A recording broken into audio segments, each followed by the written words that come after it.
네, 안녕하세요. 2부 강의 시작하도록 하겠습니다.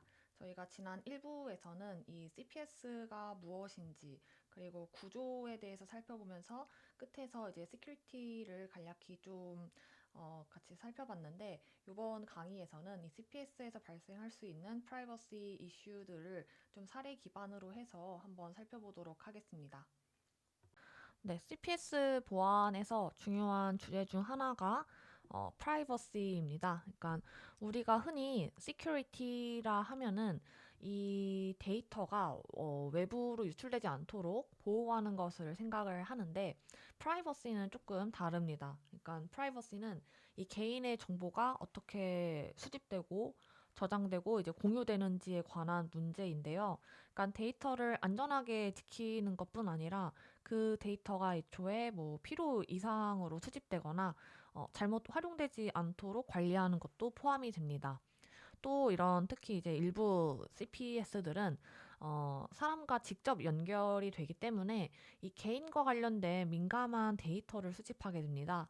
그래서 예를 들어서 스마트 그리드 CPS에서는 이 스마트 미터 데이터를 통해 가지고 가정의 전력 사용 패턴을 알 수 있죠. 그래서 단순히 전기를 얼마나 쓰는지가 아니라 이 집에 사람이 언제 있는지 또 어떤 그런 생활 습관을 가지고 있는지도 추측할 수 있습니다. 또 이제 차량 CPS에서 생각을 해보면은 이 전기차의 위치 데이터가 수집이 되기 때문에 그걸 기반으로 개인의 뭐 이동 경로나 생활 반경이 그대로 노출될 수 있고요. 스마트 빌딩 CPS에서는 이 냉난방 공조 시스템이라 불리는 HVAC 제어를 위해서 사람들의 위치 데이터를 추적하기도 합니다. 그래서 누가 어느 시간대에 뭐 어느 공간에 있는지 이런 게 데이터로 기록이 되는데, 그러니까 결국 이런 데이터들이 보안을 그러니까 이 시큐리티적으로 잘 지켜진다 하더라도 누가 그 데이터를 수집했냐, 그리고 이 데이터가 어디까지 공유가 되었냐, 그리고 이게 다른 목적으로 뭐 쓰일 수는 없는지 뭐 이런 퀘스천들을 떠올릴 수가 있습니다. 그래서 결국 이제 단순히 시큐리티뿐 아니라 이 프라이버시 보호도 반드시 이제 함께 고려를 해야 하는 거를 요 이제 슬라이드에서 얘기를 하는 거고요. 그중 대표적인 사례로 이제 스마트 그리드를 한번 보겠습니다. 그래서 지난 일부 강의에서 얘기를 한 것처럼 이 스마트 그리드는 전통적인 전력망을 디지털화한 형태여가지고 이 세 가지 핵심 요소로 구성이 되는데요. 먼저 물리적인 시스템이라 해서 이 전기가 실제로 흐르는 뭐 송전망이랑 배전망이 있는데 그런 게 이제 포함이 되는 거고, 두 번째로는 통신 네트워크. 그러니까 여기서 이제 현장의 센서들이 데이터를 수집을 해서 제어센터로 보내고, 제어센터가 다시 명령을 내려가지고 액추에이터가 동작하게 만듭니다. 마지막으로는 요 컨트롤 센터, 제어 센터, 흔히 이제 스카다 시스템이라 불리는데, 이게 이제 전체 데이터를 분석을 해서 전력망을 안정적으로 운영하기 위한 의사결정을 내리는 이제 핵심 두뇌 역할을 하게 됩니다. 그래서 여기서 이제 중요한 거는 뭐냐면은 이 전력 데이터가 수많은 디바이스에서 수집된다는 점인데요.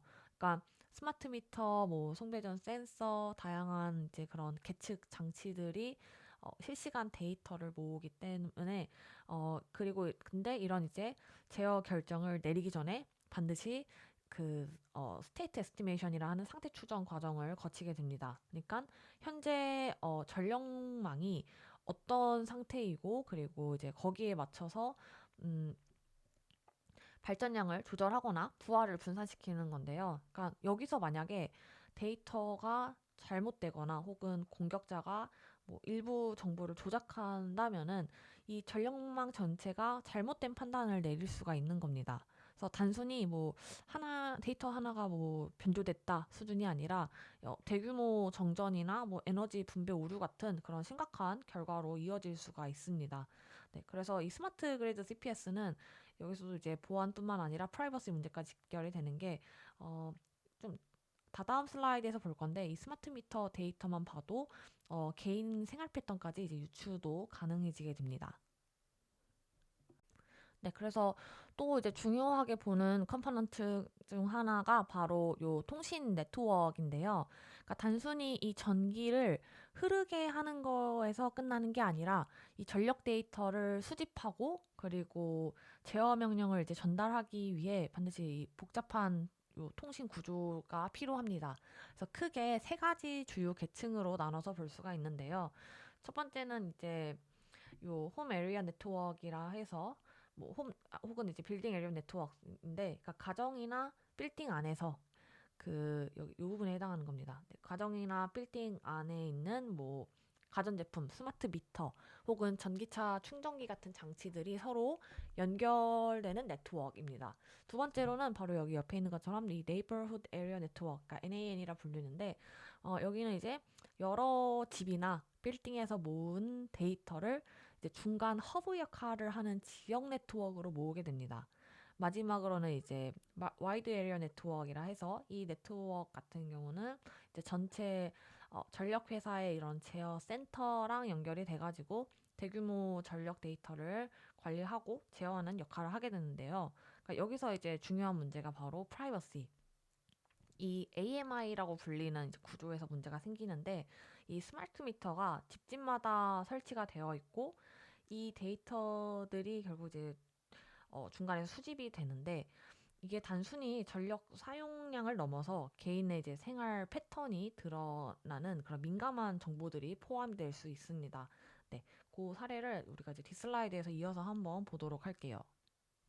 그래서 여기 이제 보이는 요 그래프에서는 그러니까 전력 사용량 데이터를 보여주고 있는데, 이제 그림을 잘 보면은 이게 이제 시간대별로 어떤 활동을 하고 있는지가 다 드러나게 됩니다. 그러니까 뭐 새벽 시간대에는 이 냉장고만 돌아가고 있어서 낮은 사용량으로 이제 유지가 되고 있고, 아침 뭐 7시쯤부터는 뭐 샤워를 한다든지 뭐 아침 준비를 하기 때문에 이런 전력 사용이 확 튀게 되고, 이후에 이제 점심에는 비교적 또 이제 안정적으로 있다가 뭐 저녁 시간대 뭐 저녁 준비를 하거나 뭐 이런 뭐 샤워를 한다든지 혹은 컴퓨터 작업을 한다든지 이렇게 이제 또다시 피크들이 이렇게 중간중간 생기게 됩니다. 그래서 우리가 뭐 어떤 기기를 썼는지는 이렇게 자세히 알 수는 없지만 이 전력 사용량 패턴만으로도 언제 어, 집에 사람이 있는지 또 무슨 활동을 하고 있는지가 다 보이게 됩니다. 그래서 이게 이제 문제인 이유가 뭐 이런 데이터가 뭐 공격자뿐만 아니라 혹은 뭐 광고업자 뭐 이렇게 좀 제3의 인물에게 넘어가게 되면은 이게 뭐 어쨌든 간에 사생활 침해는 물론이고 뭐 보안 위협, 그리고 그 정보를 또 이제 악용해가지고 또 다른 뭐 사업에 쓰거나 할 수도 있게 되는 거죠. 네. 그래서 이런 어쨌든 스마트 미터에서 뽑아지는 이런 데이터가 이제 단순히 어, 뭐 기술 문제로만 볼 게 아니라 이거를 이제 프라이버시랑 그 시큐리티가 동시에 얽힌 문제다라고 알 수 있습니다. 네, 그래서 앞에서 이제 스마트 미터가 엄청난 양의 데이터를 이제 수집한다고 했는데, 네, 그래서 그걸로 이제 정리를 하면은 우리가 그 데이터 사용량으로 또 알 수 있는 게 집안에 뭐 몇 명 정도가 살고 있는지, 뭐 언제 집에 있고 없고, 심지어 뭐 생활 패턴, 생활 바이오리듬까지 추론을 할 수 있다는 게 이런 프라이버시 문제고요. 근데 문제는 이런 데이터가 단순히 뭐 에너지 회사뿐만 아니라 뭐 누구에게나 유용할 수 있다는 거죠. 뭐 예를 들어 뭐 마케팅 쪽에서는 이제 소비 습관이나 건강 상태를 추정해가지고 뭔가 맞춤형 상품을 광매할 수도 있고, 뭐 어쨌든 사생활 침해가 제일 큰 문제로 이제 이루어지게 됩니다. 네. 그래서 이런 부분들이 우리가 이제 CPS에서 가장 우려가 되는 그런 프라이버시 침해 사례 중 하나로 볼 수 있습니다. 그래서 앞선 사례에서 보는 것처럼 이 커스터머 입장에서는 나의 데이터를 이제 공유를 하는 게 싫은 그런 이제 공유 자체를 꺼리게 되는 상황이 발생할 수 있습니다.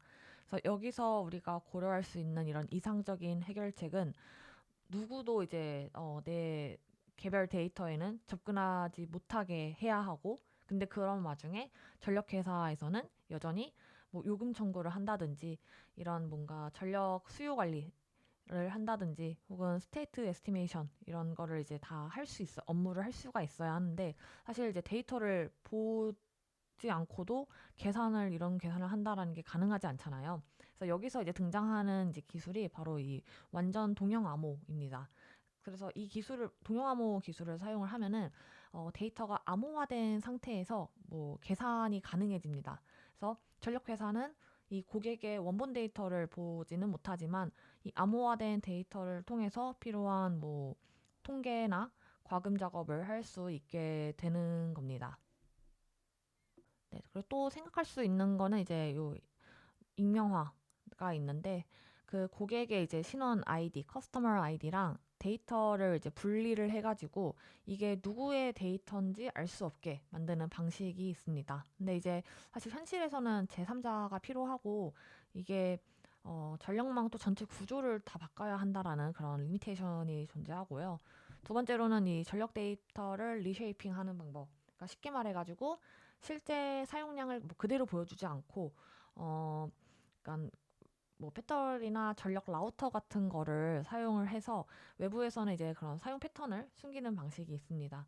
세 번째로는 이제 데이터 집계를 할 때 이게 개별 이제 가정 데이터를 다 보는 게 아니라 뭐 이웃 단위로 좀 묶어가지고 평균치 같은 데이터를 제공을 하는 거죠. 근데 사실 여기서도 사실 전송 과정에서도 여전히 이 개별 데이터가 노출될 수 겠죠. 중앙으로 그러니까 그 이웃 단위로 묶는 그 과정에서도 개별 데이터가 노출될 수 있는 문제가 있고 마지막으로는 이제 마스킹, 그러니까 데이터를 마스킹하는 기법. 그러니까 일부러 좀 이 어퍼스케이션이라는 게 좀 그러니까 노이즈를 섞어가지고 이 진짜 사용 패턴을 알아내기 어렵게 하는 그런 방법이 있는데, 그러니까 얘도 사실 이제 앞에서 본 것처럼 결국은 다 이런 확장성이나 혹은 뭐 구현하는데 좀 어려웠다. 그러니까 스케일러빌리티의 그런 단점이 있는 게 가장 큽니다. 네, 그래서 결론적으로 뭐 여러 방법들이 이제 시도가 되고는 있는데 사실 아직 완벽한 뭐 그런 솔루션은 없는 게 이제 현실이고요. 그래서 아까 이제 얘기를 했던 뭐 동영암호 같은 이제 신기술이 주목받고 있는 게 결국은 그나마 가장 이상적인 방식이기 때문에 네, 그런 관련된 그래서 연구가 아직 많이 진행되고 있습니다. 그리고 앞 슬라이드에서 간단히 얘기했던 이 노이즈랑 어퍼스케이션에 대해 조금 더 자세히 보면은 이 스마트 미터 데이터는 단순히 이제 뭐 요금 계산에만 쓰이는 거는 아니고 이 배전망의 상태 추정, 그러니까 스테이트 에스티메이션에도 활용이 됩니다. 그러니까 예를 들어서 전력 회사는 이제 이 데이터를 기반으로 뭐 어디에 부하가 몰리고 있는지 뭐 그런 거를 이제 실시간으로 파악을 하게 되는데요. 근데 만약에 이제 우리가 프라이버시 보호를 위해서 이 데이터에다가 노이즈를 섞어버린다라고 하면은 어떻게 될까요? 그러니까 당연히 이 스테이트 에스티메이션을 하는 정확도가 떨어지게 되잖아요. 그러면 여기서 이제 중요한 질문은 바로 이거죠. 그러니까 노이즈를 추가했는데도 그럼에도 불구하고 이 스테이트 에스티메이션의 정확성을 어떻게 유지할 수 있을까? 그러니까 문제는 결국 이 프라이버시랑 이 컨트롤, 그러니까 제어 최적화의 밸런싱을 맞추는 거. 그러니까 트레이드 오프의 문제로 귀결됩니다. 그래서 프라이버시를 우리가 강하게 보호를 한다라고 하면은 이 시스템 운영의 효율성이 떨어지게 되는 거고 반대로 이 효율을 높이게 되면은 프라이버시는 희생될 수 있는 거죠. 그래서 사실 연구를 할 때도 이 균형점을 어디에 두는 게 이제 가장 현실적이고 안전한가에 대해서도 활발히 연구를 하고 있는 상태입니다. 네, 그래서 앞에서 본 것처럼 뭐 단순히 노이즈를 추가하는 걸로는 이제 문제가 해결되는 게 아니고, 그러니까 우리가 어쨌든 추구하는 그런 골은 아주 단순하죠. 소비자의 이런 프라이버시를 보호하면서 동시에 전력회사는 이 그리드의 상태 추정, 스테이트 에스티메이션을 할 수 있게 하는 것.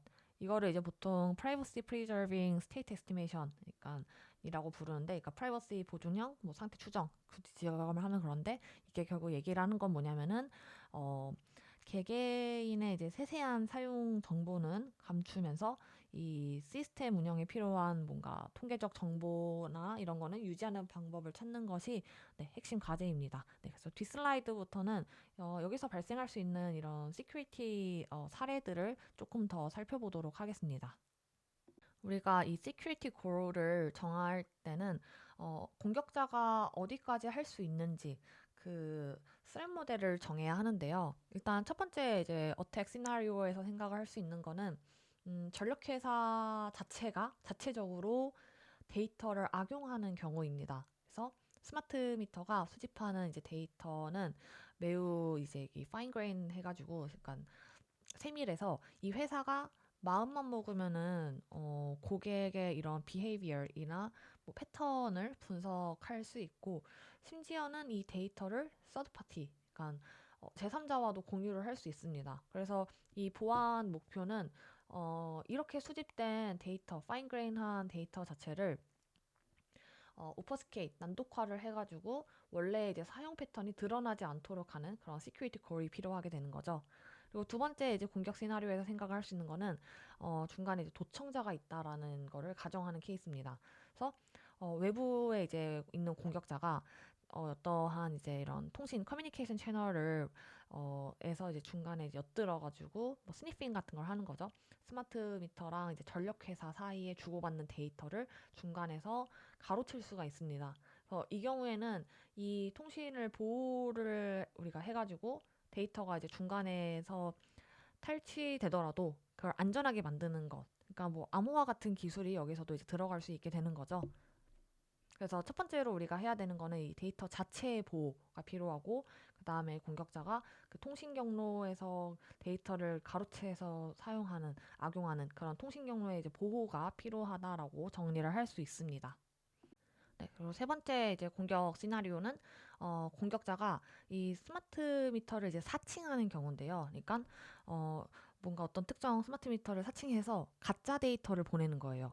아니면 뭔가 취약한 스마트 미터를 활용해가지고 그리고 이미 이제 전송된 메시지도 아까 본 것처럼 통신 채널에서 가로채서 조작해가지고 보낼 수가 있습니다. 그러면 이제 전력 사용량 이 모니터링 자체가 사실 변조가 되는 거고, 그러면은 이제 전력 관리 자체가 혼란스러워질 수 있죠. 그래서 이때 우리가 고려할 수 있는 시큐리티 골은 이 송신자 인증을 하는 거예요. 그리고 무결성 검증. 그러니까 이 메시지가 정말로 올바른 샌더, 그러니까 올바른 장치에서 온 것인지, 내용이 중간에서 변조되지 않았는지를 확인을 해야 하고요. 네 번째 생각할 수 있는 이제 어택 시나리오는 이 리플레이 어택, 그러니까 재전송 공격이 있습니다. 그래서 이 멀리셔스한 사용자가 예전에 이제 뭐 정상적으로 전송된 데이터를 그대로 다시 보내가지고 뭐 어떤 요금을 뭔가 조작할 수도 있는 건데요. 그래서 이를 막으려면 이제 타임스탬프 같은 기술을 적용해서 이거는 이미 이제 처리된 오래된 뭐 데이터다, 메시지다라는 거를 이제 확인을 해야 합니다. 그래서 정리하면 이제 요 세 번째 같은 경우는 이런 샌더에 대한 그런 신원 확인, 무결성 보장도 필요하고 또 이런 리플레이 어택에 대한 방지도 필요하다라는 거를 핵심 보안 시큐리티 골로 정리를 할 수 있습니다.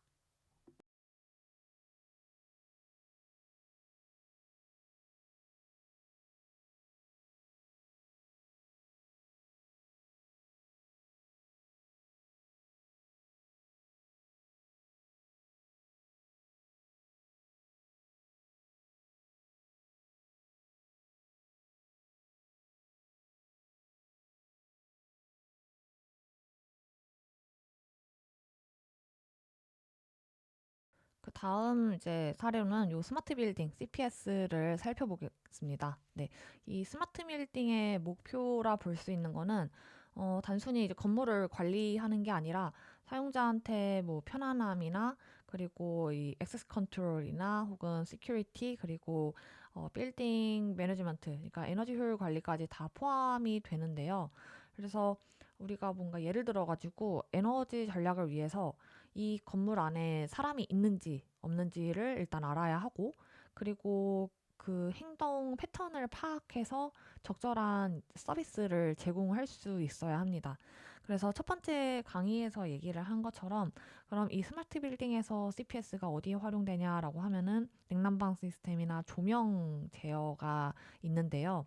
그러니까 이 스마트 빌딩은 이런 지금 점유되어 있는 데이터를 수집을 해서 이 데이터를 바탕으로 냉난방이나 조명을 자동으로 조절을 하게 됩니다. 그러니까 예를 들어서 방 안에 아무도 없다라고 하면은 불을 끄고 온도를 낮추자와 같은 식으로 동작을 하는 거죠.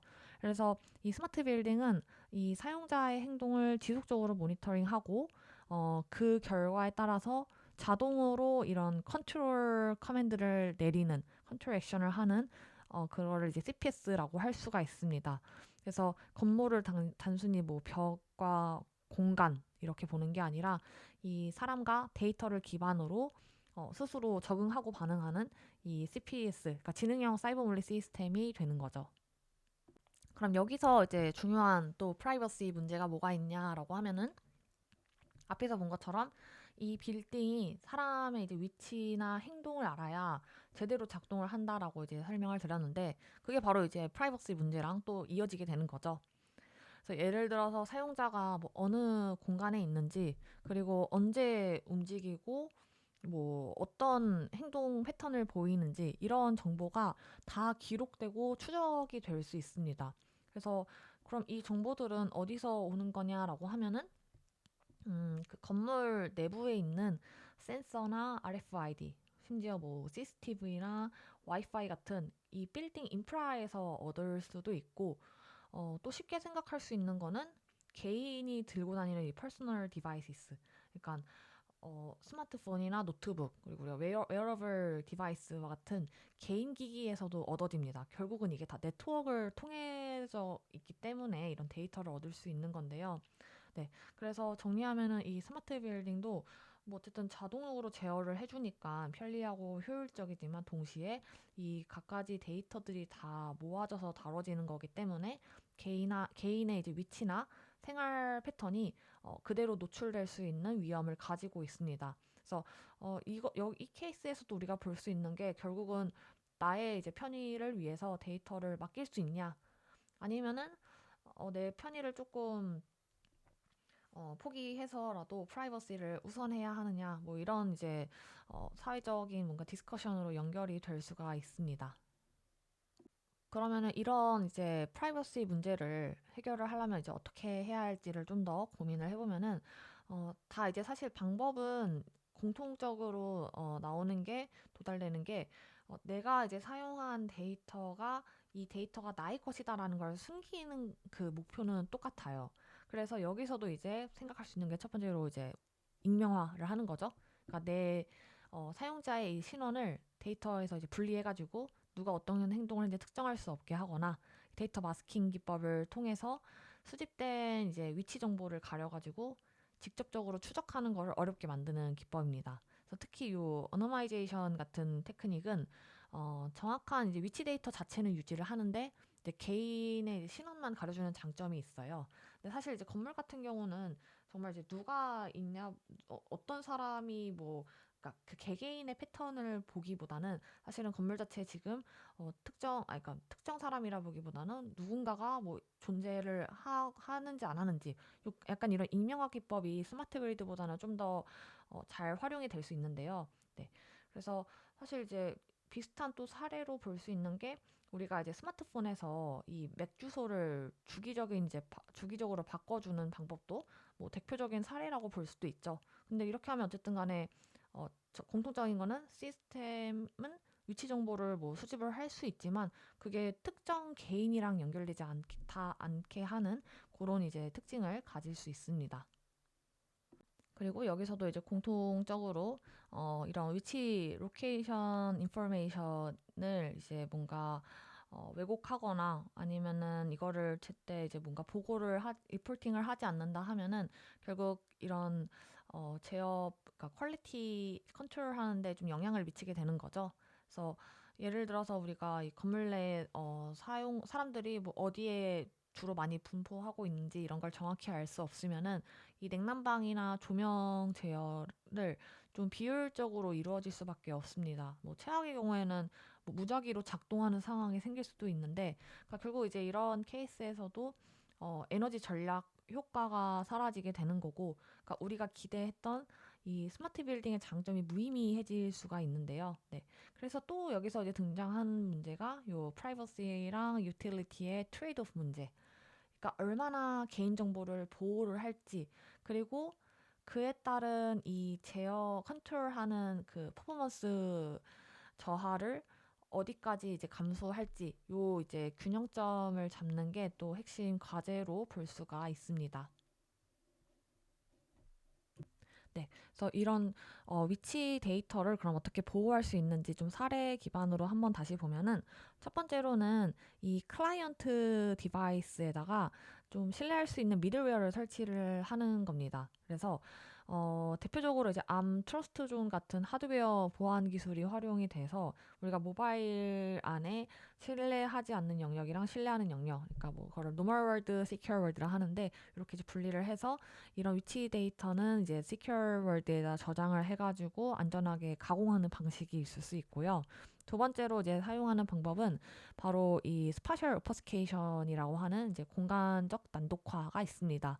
그래서 어떤 특정 위치를 보내면 그걸 원 기반으로 이제 본다고 하면은 그 원의 반경을 넓혀가지고 이거를 이제 실제 위치보다 좀 더 큰 범위 안에 어딘가에 있다라고 보여주거나 혹은 이제 위치 중심을 살짝 옮겨가지고 실제 위치와는 또 다른 지점으로 보이게 할 수도 있고 반대로 이걸 범위를 완전 줄여가지고 제한적인 위치 정보만 제공하는 방법도 있습니다. 그래서 이런 이제 기법들이 또 이제 단일하게 쓰이는 게 아니고 이 컨비네이션 방법으로 조합을 해서 뭐 더 강력한 그런 테크닉을 만들 수도 있게 되는 거죠.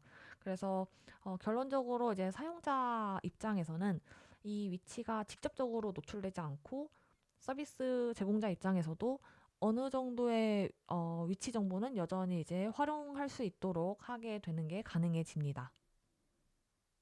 네, 그래서 지금까지 스마트 그리드 그리고 스마트 빌딩 CPS를 이제 중심으로 우리가 발생하는 프라이버시 이슈를 좀 살펴봤는데요. 그러니까 정리를 하면은 스마트 그리드에서는 이런 전력 사용의 패턴이나 스마트 빌딩에서의 위치 데이터와 같은 이런 작은 정보들이 결국은 이제 개인의 행동이나 생활 습관이 드러나질 수 있다라는 게 핵심이었습니다. 그래서 어, 각가지 이제 사례에서 볼 수 있듯이 공통적으로 우리가 생각해야 되는 CPS 보안에서의 챌린지는 프라이버시를 지키면서 이 시스템이 그 데이터를 기반으로 내리는 이런 컨트롤 액션에 대한 이제 정확도나 효율성을 유지를 하면서 그리고 또 데이터에 대한 프라이버시를 어, 얼마나 이제 강력하게 제공을 할지 이런 이제 균형점을 찾는 게 중요하다고 설명을 드렸고요. 네, 그래서 여기까지가 그 사이버 보안 쪽에서 CPS 보안에 대한 1, 2부 강의가 총 이제 마무리 네, 페이지입니다. 네, 그래서 여기서 이제 강의는 마무리하도록 하겠습니다.